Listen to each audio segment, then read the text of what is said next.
सबसे पहले बात करते हैं भारत, अमेरिका और पाकिस्तान के बारे में। अमेरिकन एम्बेसडर सर्गियो गौर ने जो कश्मीर में जाकर कांड किया है उसके ऊपर तो नई अपडेट आ रही हैं, उन पर भी हम बात करेंगे। उसके बाद चाइना का क्या एंगल सामने आ रहा है उसको भी डिस्कस करेंगे। लेकिन भारत और पाकिस्तान की जो एक आपस में कन्फ्रंट्रेशन हो रही है वो अब इंडियन हाई कमीशन और पाकिस्तान हाई कमीशन की बिल्डिंग्स तक जा पहुंची है। उनको लेकर भी बड़ी न्यूज आ रही है। रेफरेंस के लिए आपके स्क्रीन के ऊपर आर्टिकल का स्क्रीनशॉट है। न्यूज निकल कर आ रही है कि पाकिस्तान के जो इस्लामाबाद में भारत का हाई कमीशन है उसके बाहर जो पार्किंग पोल और बैरिकेड्स लगे हुए थे उनको पाकिस्तान की अथॉरिटीज ने हटा दिया था, जिसके बाद इंडियन हाई कमीशन ने पाकिस्तान के विदेश मंत्रालय को इसकी जानकारी दी और कहा कि ये पार्किंग पोल और बैरिकेड्स वापस से यहाँ पर इंस्टॉल कर दिए जाएं। ये हमारी सिक्योरिटी के लिए है। पाकिस्तान की सरकार को इस चीज के लिए 3 दिन का समय दिया गया था, लेकिन 3 दिन तक पाकिस्तान ने इंडियन हाई कमीशन बिल्डिंग के सामने वापस से पार्किंग पोल्स और स्ट्रक्चर नहीं लगाए। अब इस तरह के स्ट्रक्चर्स कई सारी एम्बेसीज इस्तेमाल करती हैं ताकि जो एम्बेसीज की वॉल्स होती हैं, जो दीवारें होती हैं, वहां तक कोई अनऑथराइज्ड पर्संस ना जाएं, क्योंकि कई बार सर्विलांस पर्पस से भी एम्बेसी के पैरामीटर्स और वॉल के पास एनिमी कंट्री के अंदर पर्संस यानी कि लोग जाने की कोशिश करते हैं। पाकिस्तान में इंडियन डिप्लोमेट्स और स्टाफ को हमेशा से वहां के लोकल ISI ऑपरेटिव्स की तरफ से ट्रेस और मॉनिटर किया जाता है। कई बार पाकिस्तान की इंटेलिजेंस एजेंसी के लोग अपनी गाड़ियां इंडियन हाई कमीशन के ठीक बाहर घंटों तक पार्क करके रखते हैं और आने जाने वाले हर एक विजिटर और ऑफिसर की वीडियोग्राफिक सर्विलांस करते हैं। और ऐसा करते समय कई बार पाकिस्तान के ऑपरेटर्स पकड़े भी गए हैं। ऐसे में पोल्स लगाने से इस तरह के एलिमेंट्स डायरेक्ट हाई कमीशन के गेट्स या फिर वॉल के बाहर परमानेंट पार्किंग स्पॉट नहीं बना पाते हैं। पाकिस्तान ने इंडियन हाई कमीशन की बात नहीं मानी, जिसके बाद अब न्यूज निकल कर आ रही है कि भारत की सरकार ने भी दिल्ली में स्थित पाकिस्तान हाई कमीशन बिल्डिंग के बाहर से सारे सिक्योरिटी अरेंजमेंट्स और बैरिकेड्स को हटा दिया है। पाकिस्तान की हाई कमीशन बिल्डिंग के बाहर जो ट्रैफिक बोलार्ड्स, क्यू बैरियर्स लगे हुए थे उनको भी हटा दिया गया है। इसके साथ ही आप ये देख सकते हैं कि कैसे पाकिस्तान हाई कमीशन ने एक वॉल के ऊपर एम्बेसी का इंफॉर्मेशन सेंटर टाइप बनाया हुआ था, जिसकी विंडोज डायरेक्ट वॉल के बाहर रखी हुई थी। यहाँ पर आकर कोई भी पर्सन पाकिस्तान के वीजा या पासपोर्ट की इंक्वायरी करता था बिना एम्बेसी के अंदर गए हुए। यहाँ पर बाहर वाली साइड पाकिस्तान ने एक स्ट्रक्चर टाइप बनाया था, एक पोल स्ट्रक्चर खड़ा किया था ताकि लोग अलग अलग सेपरेट लाइंस यानी कि क्यू बनाकर बारी बारी इंक्वायरी के लिए आगे बढ़ते जाएं। ऊपर से बारिश और धूप से बचने के लिए टीन का स्ट्रक्चर भी बनाया गया था। ये सब भारतीय सरकार ने JCB भेजकर रिमूव कर दिया है, जिसके बाद आप देख सकते हैं कि पाकिस्तान हाई कमीशन किस तरह से एक्सपोज हो गया है। बेशक ये टिट फॉर टैट मूव है, हमने पाकिस्तान से 10 गुना ज्यादा रिस्पॉन्स दिया है, लेकिन एक बात नोट करने वाली ये भी है कि जितने प्रेशर में भारत के डिप्लोमेट्स को पाकिस्तान में ऑपरेट करना पड़ता है, जो सिक्योरिटी अरेंजमेंट्स और टाइट प्रोटोकॉल्स पाकिस्तान में चाहिए वैसा कुछ दिल्ली में नहीं है। भारत की राजधानी दिल्ली तो एकदम सेफ है, लेकिन पाकिस्तान की राजधानी में भी कई सारे आतंकी हमले होते रहते हैं। इसलिए इंडियन हाई कमीशन के बैरिकेड्स और पार्किंग पोल हटाना ये तो इंडियन एम्बेसी और साथ में वहां पर पोस्टेड स्टाफ को और रिस्क में डालने वाली बात हो गई, उनके लिए और मुश्किलें खड़ी करने जैसा हो गया।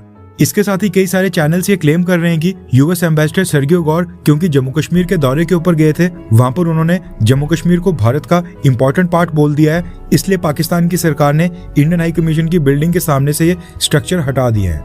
लेकिन ऐसा बिल्कुल नहीं है। US एम्बेसडर आज जम्मू कश्मीर के दौरे पर गए हैं और पाकिस्तान की अथॉरिटीज ने 4 दिन पहले 16 अगस्त को ये काम किया था।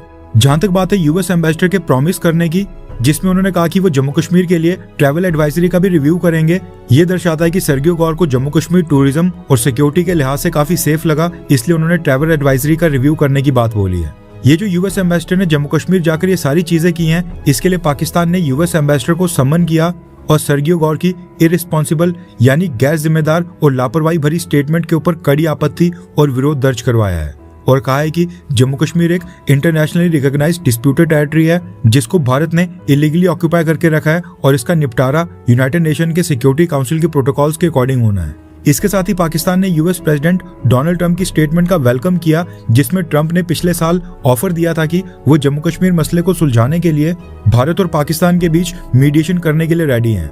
ये कहना है पाकिस्तान का, यानी पाकिस्तान ने सबसे पहले सर्गियो गौर की स्टेटमेंट का विरोध किया, लेकिन अपनी स्टेटमेंट के एंड पैराग्राफ में डोनाल्ड ट्रंप के तलवे भी चाट लिए ताकि ट्रंप खुश रहे।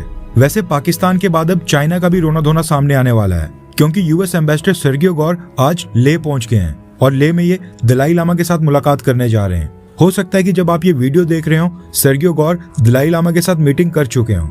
चाइना पहले भी कह चुका है कि दलाई लामा को वो एक सेपरेटिस्ट लीडर मानते हैं और उनके अकॉर्डिंग दलाई लामा तिब्बत में अलगाववाद बढ़ाकर तिब्बत को चाइना से अलग करने के मकसद से काम करते हैं। इसके साथ ही चाइना दलाई लामा के ऊपर तिब्बत में हिंसा और दंगे भड़काने, इंटरनेशनल लेवल के ऊपर चाइना की इमेज खराब करने और अगले दलाई लामा के रीइंकार्नेशन के ऐतिहासिक नियमों के साथ खिलवाड़ करने के गंभीर इल्जाम चाइना लगा चुका है।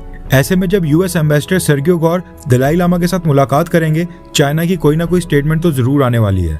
अब ये देखना इंटरेस्टिंग होगा कि इतना कुछ करने के बाद चाइनीज प्रेसिडेंट शी जिनपिंग अगले महीने ब्रिक्स समिट के लिए भारत आते भी हैं या फिर नहीं, क्योंकि दलाई लामा इंसिडेंट से पहले भारत ने अरुणाचल प्रदेश में भी 27 लोकेशंस के नाम चेंज कर उनको इंडिया नाम दिए थे और भारत के ऑफिशियल मैप के अंदर दर्ज किया था। नेक्स्ट अपडेट आ रही है मिडिल ईस्ट में भारत के सबसे करीबी इस्लामिक कंट्री यूनाइटेड अरब अमीरात और ईरान को लेकर। रेफरेंस के लिए आपकी स्क्रीन के ऊपर रॉयटर्स के आर्टिकल का स्क्रीनशॉट है। न्यूज निकल कर आ रही है कि यूएई ने ईरान के ऊपर इनडेफिनेट ट्रेड एम्बार्गो लगाने की अनाउंसमेंट कर दी है और ये एम्बार्गो कहा जा रहा है कि ईरान के ऊपर जो अमेरिका ने सैंक्शंस लगाए थे उनसे भी ज्यादा ईरान को नुकसान पहुंचाने वाले हैं। यानी अभी तक जो अमेरिका और यूरोपियन यूनियन ने ईरान के ऊपर सैंक्शंस और प्रतिबंध लगाए थे उनसे जितना ईरान को नुकसान हो रहा था उससे कई गुना ज्यादा अकेले यूएई के सैंक्शन से ही, यूएई के एम्बार्गो से ही ईरान को नुकसान होगा। अब सोचने वाली बात यह है कि यूएई ने अचानक से ईरान के ऊपर ये ट्रेड एम्बार्गो क्यों लगाया। दरअसल यूएई की डिफेंस मिनिस्ट्री का कहना है कि ईरान ने उनके ऊपर 2 बैलिस्टिक मिसाइल्स लॉन्च की थी जिनको डिटेक्ट कर लिया गया है। इनिशियल असेसमेंट से लग रहा है कि ये यूएई की कोस्ट के पास मैरीटाइम ट्रैफिक को टारगेट करने के लिए हमला किया गया था। यानी यूएई की कोस्ट के पास वहां पर जो कार्गो शिप्स हैं, जितने भी ऑयल और गैस के टैंकर शिप हैं, उनके ऊपर हमला करने के लिए 2 बैलिस्टिक मिसाइल्स ईरान की तरफ से फायर की गई थी। लेकिन गुड न्यूज ये है कि ये दोनों मिसाइल्स समुद्र में जाकर गिर गई हैं। यानी सारा कुछ सेफ है, किसी को नुकसान नहीं पहुंचा है। इसी बैलिस्टिक मिसाइल के हमले का जवाब में यूएई ने ईरान के ऊपर ट्रेड एम्बार्गो लगाने का फैसला किया है। यूएई के ट्रेड एम्बार्गो के बाद ईरान ने कहा है कि हमने यूएई के ऊपर कोई भी बैलिस्टिक मिसाइल फायर नहीं किया है, हमारी तरफ से कोई भी हमला नहीं किया गया और ये एक फॉल्स फ्लैग ऑपरेशन है। यानी इजराइल और अमेरिका ने यूएई के ऊपर ये हमला करवाया होगा और ईरान को फंसा लिया है। अब ईरान लगातार सफाई पेश करने की कोशिश कर रहा है कि वो इस हमले के पीछे नहीं है और यूएई के साथ कोऑपरेट करने के लिए रेडी है, जबकि यूएई ने कहा है कि ईरान के साथ सभी तरह के trade, commercial exchange, financial transactions और बिजनेस डील्स अगले नोटिस तक बंद रहेंगी। अब सोचने वाली बात है कि ईरान इतनी सफाई पेश क्यों कर रहा है। दरअसल ईरान ने पिछले साल जितना सामान दूसरी कंट्री से इंपोर्ट किया था उसका अराउंड 30% अकेले यूएई के पोर्ट से ही ईरान आया था। न सिर्फ इंपोर्ट बल्कि जो ईरान के टोटल एक्सपोर्ट्स थे उनमें से 13% एक्सपोर्ट अकेले यूएई जाते थे। अब ये दोनों चीजें अराउंड 25 से 30 बिलियन डॉलर्स वर्थ की हैं। दुनिया के बाकी देश अमेरिका के सैंक्शंस के कारण ईरान के साथ ट्रेड नहीं कर पाते हैं। इवन चाइना भी अपना काफी सारा सामान यूएई के रास्ते ही ईरान को पहुंचाता है। बड़े शिप से सामान पहले यूएई जाता है और फिर वहां से छोटी बोट्स की मदद से ईरान पहुंचाया जाता है। इवन काफी सारा ड्यूल यूज सामान जिनसे ईरान ड्रोन और बाकी वेपन्स भी बनाता है वो भी यूएई के थ्रू ही ईरान जाता है, जिसकी वजह से कई सारी वेस्टर्न कंट्रीज यूएई को Iran's window to the world economy भी कहती हैं। इसके अलावा जो ईरान शैडो फ्लीट के जरिए अपना क्रूड ऑयल और गैस एक्सपोर्ट करता है उसकी पेमेंट्स भी दुबई, यूएई के फाइनेंशियल सिस्टम से रीरूट होकर शेल कंपनीज की मदद से ईरान जाती है। उसमें यूनाइटेड अरब अमीरात का बैंकिंग सिस्टम ईरान की शेल कंपनीज को फैसिलिटेट करता है। अब क्योंकि यूएई ने बिना किसी एक्सेप्शन और छूट के ईरान के साथ सभी तरह के ट्रेड और फाइनेंशियल ट्रांजैक्शंस के ऊपर रोक लगा दी है, इसलिए ईरान के लिए कोई भी लूपहोल नहीं बचा है और इसकी वजह से ईरान की सारी पेमेंट्स, एक्सपोर्ट, इंपोर्ट, दुनिया के बाकी देशों के साथ जो वो ट्रेड कर रहा था सब प्रभावित होगा। सऊदी अरब ने अपने आप को सिक्योर करने के लिए पाकिस्तान और टर्की के साथ म्यूचुअल डिफेंस एग्रीमेंट साइन कर लिया है, मगर यूएई को ये ट्रेड और फाइनेंशियल ट्रांजैक्शंस रोकने का फैसला करना पड़ा है और ऐसा करके यूएई मिडिल ईस्ट में पहला गल्फ देश बन गया है जिसने ईरान के साथ ट्रेड एम्बार्गो लगाया है। नेक्स्ट अपडेट आ रही है भारत में मेडिकल टूरिज्म को लेकर। रेफरेंस के लिए आपकी स्क्रीन के ऊपर आर्टिकल का स्क्रीनशॉट है। न्यूज निकल कर आ रही है कि दुनिया के बाकी देशों में जैसे जैसे मेडिकल ट्रीटमेंट और प्रोसीजर्स काफी महंगे होते जा रहे हैं, उसी स्पीड में भारत को ह्यूज बेनिफिट देखने को मिल रहा है। मेडिकल टूरिज्म के मामले में भारत ने पिछले सारे रिकॉर्ड तोड़ दिए हैं। भारत सरकार ने जानकारी दी है कि पिछले 2 सालों में भारत में 18 लाख से भी ज्यादा फॉरेनर्स ने इंडिया आकर यहाँ पर इलाज करवाया है। यानी मेडिकल रिलेटेड वीजा के ऊपर ये भारत आकर यहाँ पर मेडिकल ट्रीटमेंट करवाने के लिए आए थे।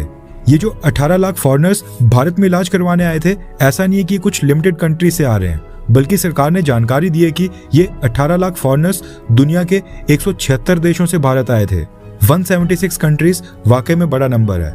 रिपोर्ट के अकॉर्डिंग ये लाखों फॉरेनर्स भारत में सबसे ज्यादा हार्ट और कार्डियक ट्रीटमेंट जैसे कि बाईपास सर्जरी, एंजियोप्लास्टी और वॉल रिप्लेसमेंट के लिए आते हैं। इसके बाद ऑर्थोपेडिक ट्रीटमेंट, जिसके अंदर नी और हिप रिप्लेसमेंट आती हैं, स्पाइन सर्जरीज और इवन कुछ कैंसर ट्रीटमेंट, न्यूरो सर्जरीज और ऑर्गन ट्रांसप्लांट, खास तौर पर किडनी और लिवर ट्रांसप्लांट के लिए ये फॉरेनर्स भारत आते हैं। यानी फॉरेनर्स में ये ट्रीटमेंट सबसे ज्यादा पॉपुलर है। इसके अलावा IVF, fertility treatment, dental treatment, cosmetic surgery और आई ट्रीटमेंट के लिए भी काफी सारे इंटरनेशनल पेशेंट्स भारत आ रहे हैं। पिछले कुछ समय से भारत सरकार भी अब मेडिकल टूरिज्म को अट्रैक्ट करने के लिए काफी इनिशिएटिव ले रही है। फॉरेन पेशेंट्स के लिए मेडिकल वीजा प्रोसेस को काफी इजी बना दिया गया है। पेशेंट के साथ आने वाले मेडिकल अटेंडीज के लिए भी वीजा प्रोसेस आसान बनाया गया है, ताकि ट्रीटमेंट के बाद फॉरेनर्स के फैमिली मेंबर्स भारत में आकर यहाँ पर पेशेंट के साथ मुलाकात कर सकें।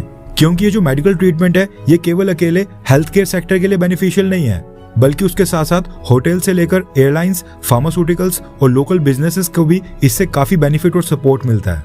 इसलिए भारत की सरकार अब मेडिकल टूरिज्म के ऊपर खासा ध्यान देने लगी है।